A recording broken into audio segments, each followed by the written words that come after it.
খবরদার, আগামী নির্বাচনে আমরা যদি আগের বউয়ের শালি বিয়ে করি তো আবার আমাদের দেশে কখনো লবণ বেশি, কখনো মরিচ বেশি, চুরি আর বাটপারি ছাড়া কিছু হবে না।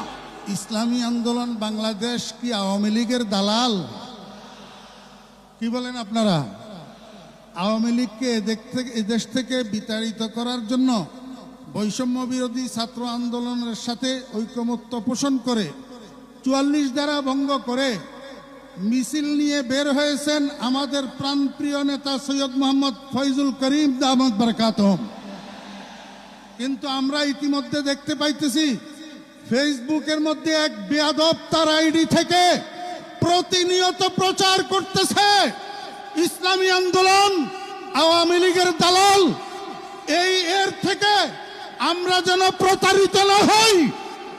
কোনদিন ইসলামী আন্দোলন কারো, শুধু আওয়ামী লীগ নয়, কারো দালাল ছিল না, বর্তমানেও নাই এবং ভবিষ্যতেও ইসলামী আন্দোলন কারো দালালি করবে না।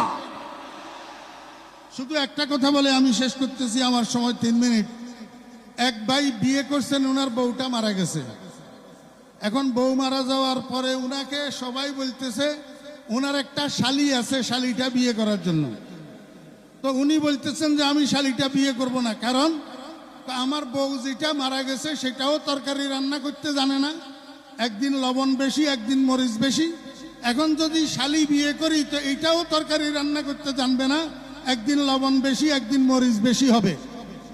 আমার ভাইয়েরা, আমি আপনাদেরকে বলতে চাই, আমাদের দেশের পরিভাষায় বলে আগের বউয়ের শালি, অর্থাৎ আগের বউয়ের বোন, মানে এটা আগের বউয়ের শালি। ওই আগেরটা যেরকম পরেরটাও সেরকম। খবরদার, আগামী নির্বাচনে আমরা যদি আগের বউয়ের শালি বিয়ে করি তো আবার আমাদের দেশে কখনো লবণ বেশি, কখনো মরিচ বেশি, চুরি আর বাটপারি ছাড়া কিছু হবে না।